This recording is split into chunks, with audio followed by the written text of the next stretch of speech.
Seema, delighted to have you here. How well are we doing flattening the curve, dealing with social distancing, and getting this where we might be able to see light at the end of the tunnel other than the proverbial train?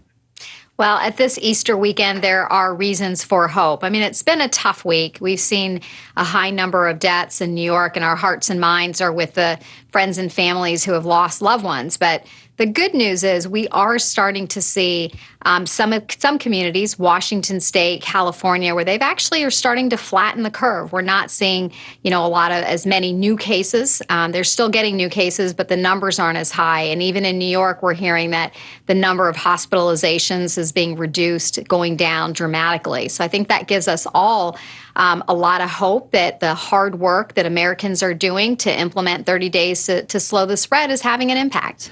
Prior to joining the administration overseeing CMS, you're one of the nation's experts on the Medicaid program, which my guess is going to be stretched in many states because of so many people unemployed, facing dramatic income losses.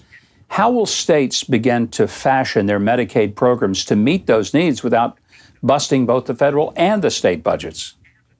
Well, that's certainly a concern. And the president and the vice president have been clear, we don't want people to worry about their bills in relation to coronavirus. So one of the things that Congress has done is allocated funding for people that are uninsured to pay for their testing.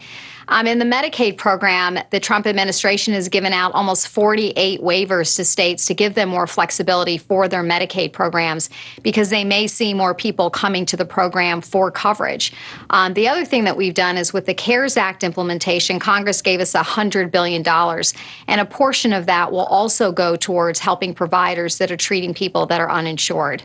I think a lot of people in our audience may not be that familiar with what a Medicaid waiver means. So saying 48 waivers means that 48 custom ways in which states can meet the needs of their people. Having been a governor, nothing is more important to me than hearing that. And you've been one of the primary champions of Medicaid waivers, not only at CMS, but prior to that working with states.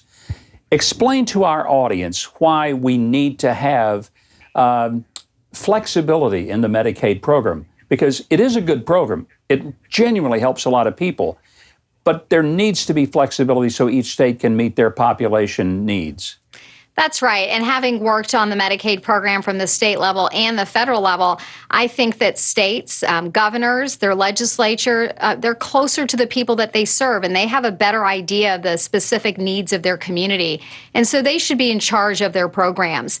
And I think it's important for the federal government to provide obviously, the support and the guidelines, but we need to get rid of bureaucracy. And so not only are we doing that in the Medicaid program, but we're doing it across the healthcare system, especially at this time when the nation is facing a pandemic. There's a lot of regulations that get in the way of our healthcare providers being able to provide good care for our patients. And so that's what we've been focused on, is just removing regulations and giving more flexibility, whether it's for our state government partners or for healthcare workers on the front lines. Seema, do you anticipate that when we sort of get the economy going again, that it will be gradual, sort of ramping up? Certain maybe small businesses can open, and there'll be certain services that will be allowed to get back in business, maybe be a while before big events, stadiums filled with people, concert arenas. Is that what we're going to see, or will it be flipping the switch and everybody goes back to work? I think it's fair to say it's not going to be a flip of the switch, that it'll be a more gradual getting back to normal. The president's been very clear that he wants us to get back to normal as quickly as possible. And so we're having conversations about what are those steps that we need to take.